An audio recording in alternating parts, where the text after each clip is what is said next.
Greetings, this is a Volcano Quickie!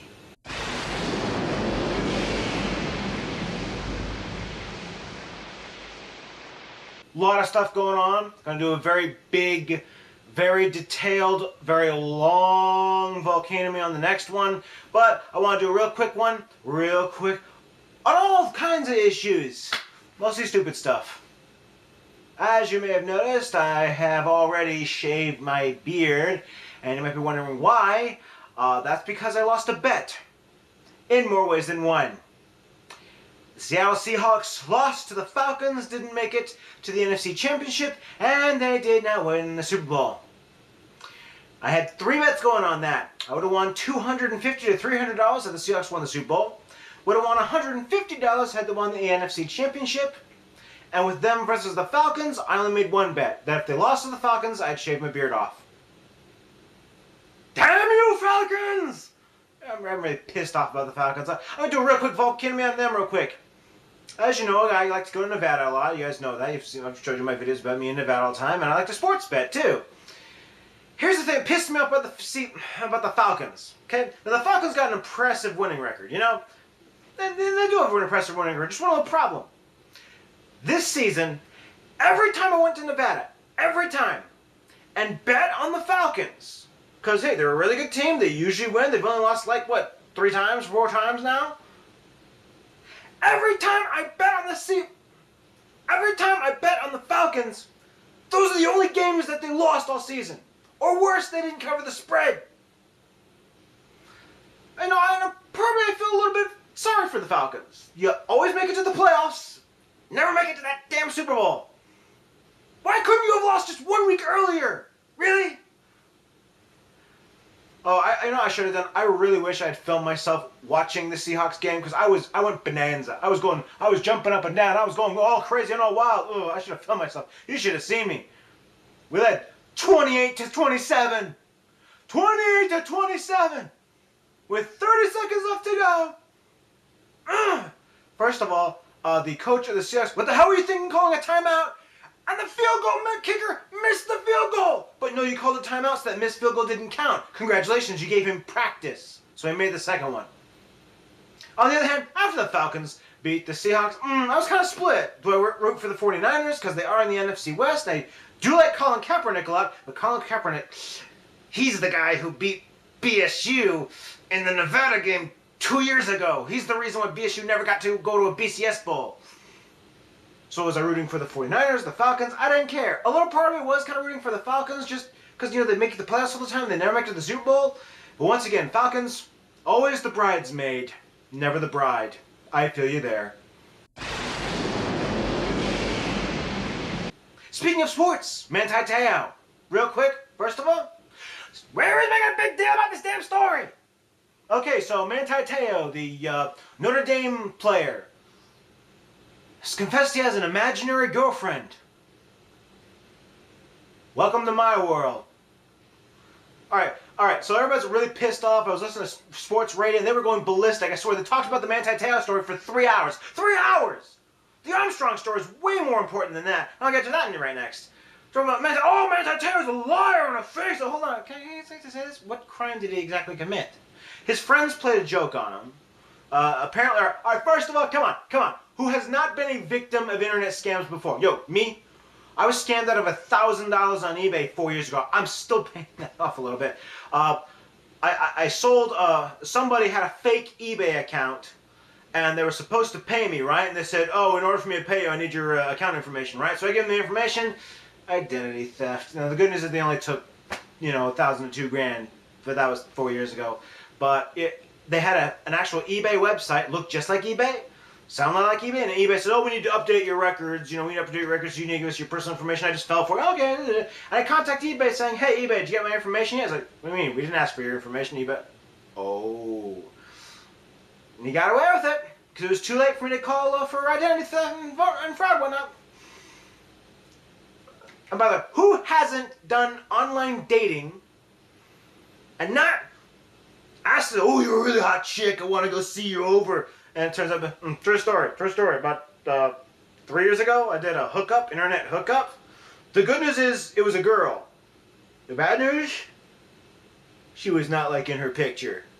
And worst sex I ever had. Ugh. Alright, so Manti Te'o. Oh wait, get this, check this out. I think Manti even said that he's still a virgin, too? Alright, first of all, here's my question. You have Tim Tebow, who is still a bachelor, and he's still a virgin. And we got Manti Te'o, another big football player, and he's still a virgin, and he has an imaginary girlfriend. What the hell's going on? That the athletes aren't getting laid anymore. Cheerleaders, what the hell are you doing? Cheerleaders, get out there and somebody rape Manti Te'o or something like that. But to me, it's not. I don't see the crime. So I'm probably, oh, but it was a sad story, and because of that, I donated money to Notre Dame. You're lost. All right. So, oh, did he know that he was making up his girlfriend? Did he know he's not making up his girlfriend? Now, that being said, how about some Manti Te'o jokes? Why was Manti Te'o so terrible and missing tackles in the Alabama game? Answer: he was hugging his girlfriend. Lance Armstrong. This is a big story. Wow. So he's been, cheating. He's been cheating the whole damn time. Now, when I first heard about this story, like most people, I thought, oh, there's just his opponents being jealous, they were upset or pissed off. You win all these Tour de France, he's just angry, he keeps winning all the time. Because whoever's number one, you always go after him and criticize him, ridicule him.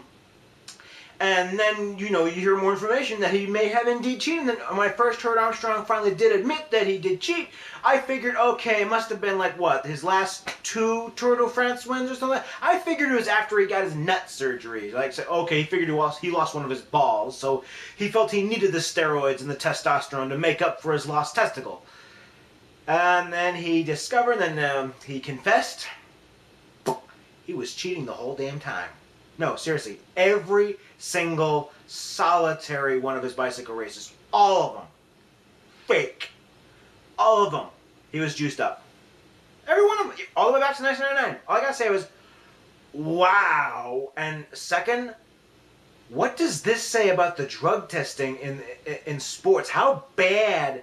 And that's the reason why I thought Armstrong was innocent at first. Like, dude, they tested him like hundreds of times. How many? And they all came back negative? I mean, how many times did he test the guy? But he's confessing he cheated the whole time? I was expecting maybe he cheated once, maybe like the last 2 races. Okay, 7 Tour de France wins, that is a bit much. So I figured, well, at least his first one was real, right? No, all of them. Now, what does this say about the crappy job the drug testing people are doing? Now, another point I gotta point out. I took a look at Armstrong's record. Did you know that in the 2000 Olympics, he got bronze medal for bicycling? But wait a minute. Armstrong, you were juiced up on drugs and you only got a bronze medal in the 2000 Olympics? First of all, what does that say to the guy who got gold? The guy who got gold, he beat a juiced up Lance Armstrong? Wow, if I was Armstrong, I'd be pissed off and going right back to my drug dealer saying, hey, these steroids, they suck. I got bronze medal. I wanted a gold. If you're gonna cheat, go for gold. Or again, to be honest, if I were a cheater, I'd go for bronze myself because nobody'd suspect me. So, well, if he really was cheating or juiced up, he would have gone for gold. He wouldn't have settled for a bronze or a silver. Well, I'm going to mention this in the next Volcano Me, but can we stop with the DEPORT Piers Morgan thing? Look, I get it, and P.S., I totally disagree with him too. Alright, I have this to say to Piers Morgan. We're not Europe! No matter how much you want us to be, well, in England, they all got rid of their guns, and everything is happy joy and happy day, and Oompa Loompas dancing. Alright, first of all, that's bullcrap, because if you go check a look at the charts, England is ranked number 2 in the EU for high crime rate. Number 2 in the EU. Not exactly peachy territory now, is that? Well, in Australia, they got rid of all of their guns, and they haven't had any Columbine since. Alright, first of all, here's the reason why that worked. It's Australia, okay? They're surrounded, I know they're a continent, but they're technically a giant island. They're surrounded by water, no borders, no nothing. And by the way, the population of Australia is less of that of the population of Texas. Yes, more people live in Texas than live in Australia. And contrary to how big Australia is, most people live around the coast in Sydney. In the very few people live in the outback. So yeah, they can get away with gun control because there's not that many people in Australia. In the United States, we're kind of surrounded by Mexico, Canada. We have a whole continent below us, South America. We're surrounded by islands full of machine guns. That ain't gonna work out so well. And I was like, oh, well, America, you should follow this England. You should do it England does. You should have a European gun control stuff. You should do this as Europe does. Hey, PIERS, look. I am all for the First Amendment, and here's why I want to criticize the pro-gun side. Don't tell me that Piers Morgan should be deported for his views. He can say whatever he wants. He can have his own TV show.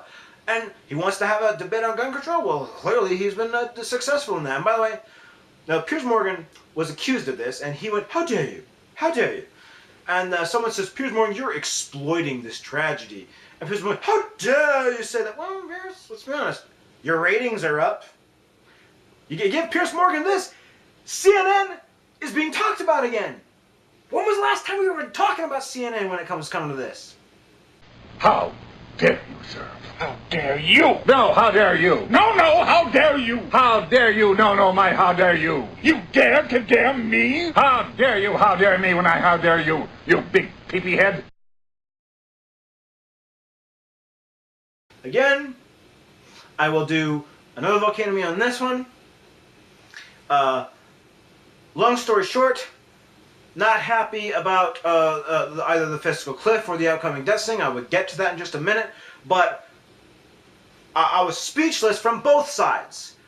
President Obama saying we do not have a spending problem. Yes, we do. And hearing from the Republicans saying, well, Mr. President, please, there might be some way that we could not only keep the Bush tax cuts, but actually lower them. You're dreaming! You lost! And on top of that, I'm watching the Congress doing these weird negotiations, and I'm looking at this like, for gosh sakes, punt the ball! It's like, to compare football again, it's like John Boehner, if this were a football game, you are at 4th down, at your own, it's like 4th and 30, at your own end zone, at the 1 yard line of yours, okay?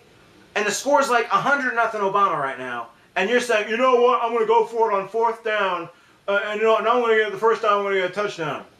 Punt the damn ball! Live to fight, politically fight another day. Just a little piece of advice. Now, as for the inauguration, again, I'm going to do another Volcano Me on this one. All right, media, okay, again, wonderful second inauguration yesterday, but can we stop with the honeymoon already? I have a question for the media, all of the media, besides Fox News, that goes without saying. Besides Fox News, to every other channel, to CBS, ABC, CNN, MSNBC, and regular NBC. We're going to start asking Obama real questions now, please? Can we stop this honeymoon with this fawnings? Oh, he was Lincoln yesterday, he was JFK. Hold on, first of all, only time tells that, okay? Only time can tell. That's like giving Barack Obama a Nobel Peace Prize before he accomplished it. Oh, wait, that already happened. But again, to the media. Remember when you used to ask questions? Remember you used to ask tough questions? I saw this. This really bugged me. I gotta show you this. But I was. Christy and I go back a ways. I've never seen you lose. That's, I wasn't looking that one time. There you go. Yeah, remember news wars, you used to ask tough questions, regardless of whether you're Republican or Democrat. That we think are necessary to do so. And you said within the law, and yet you admitted that there were these CIA secret facilities. Okay? So what? Why is that not within the law? The head of Amnesty International says secret sites are against international law. Well, we just disagree with him. It's been reported that with Khalid Sheikh Mohammed, he was what they call waterboarded. I'm not going to talk about techniques that we use on people. I remember when I was a little kid, I watched news reporters as Reagan walked by or Clinton walked by. They say, Mr. President, Mr. President, Mr. President, what do you think about the incident in Kosovo? What do you think about the Chinese? What do you think about blah, blah, blah, blah. And Bill Clinton, we jog, was like, hey there, baby. Hi, all you reporters. Like, Mr. Clinton, what do you think about the situation in Kosovo? What do you think about the situation in Yugoslavia? What do you think about the justices? Like, I'm not going to answer any questions. Mr. President, Mr. President. And I'm not making this up. One time, President Obama walked in to the press conference. Jay Carney was answering questions, and a reporter walked up and asked Obama a question directly, and Obama went, oh, I'm not here to answer any questions, so you need to ask Jay Carney that. And the reporter apologized. Oh, I'm so sorry, Mr. President, I didn't mean it. Whoa. Don't apologize. You're a journalist. You're supposed to ask the president questions, even if he's not going to answer the question. This has been a Volcano Me Quickie.